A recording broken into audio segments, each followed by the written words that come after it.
안녕하세요. 은하고주사입니다. 오늘은 옥상 방수를 위한 지붕공사 건축 신고를 꼭 해야 되나요? 라는 상담을 종종 하는데 여기에 대한 이야기를 해보려고 합니다.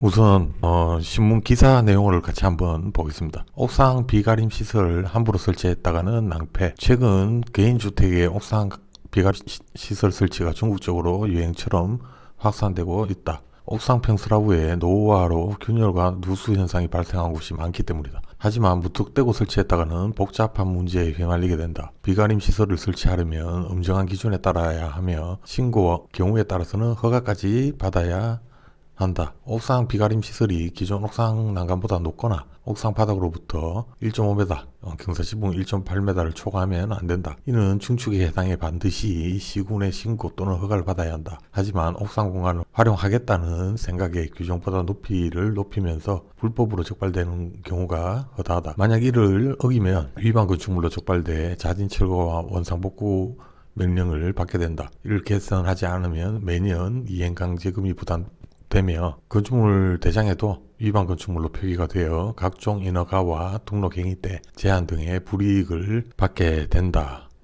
경남도민일보의 2024년 10월 30일자 기사 내용 중 일부입니다. 기자님이 공부를 꽤 하신 것 같습니다. 다음 기사 한번 보겠습니다. 농어촌 노후주택 무허가 옥상 지붕 양성화 기회 줘야 노후주택 방수 등을 위해 박공지붕을 불가피하게 설치했으나 이런 형태의 지붕 방수는 건축법상 중축에 해당해 신고하지 않으면 불법 건축물이 된다. 이행강제금 강화 조례 개정에 앞서 불법에 양성화 기회를 부여하는 특별조치법 제정이 선행될 필요가 있다고 강조했다. 뉴시스의 2024년 5월 17일자 기사 내용 중 일부입니다. 충남 보령시 의회에서 특정 건축물 정리에 관한 특별조치법 제정 촉구 건의안을 채택하고 정부와 국회 등에 건의를 하기로 했다는 기사였는데요.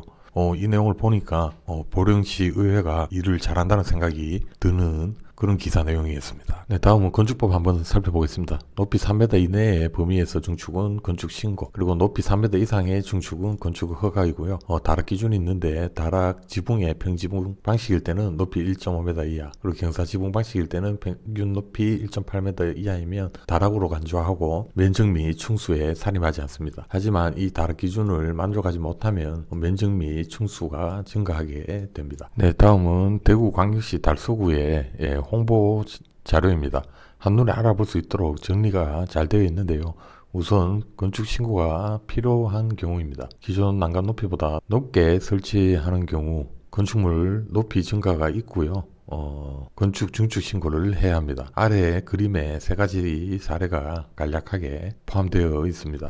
다음 건축 신고 필요 없는 경우입니다. 기존 난간 높이보다 낮게 설치한 경우고요. 건축 신고가 필요가 없습니다. 아래 그림에 세 가지 사례가 간략히 포함되어 있네요. 기존 건축물 높이가 증가하게 되어서 건축 신고 또는 허가를 진행할 때 체크해야 될 사항들이 몇 가지가 있는데요.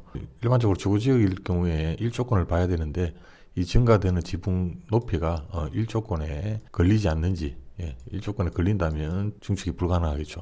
이런 부분을 검토해야 되고요. 그 다음에 또 한 가지 사례가 기존 건물이 3층 이상의 건축물이라면 기존 3층 옥상에 이렇게 지붕을 덮게 되면 여기 이 구조물, 지붕을 지탱하는 구조물이 내화 구조로 해야 한다라는 의견을 내시는 분들이 계십니다.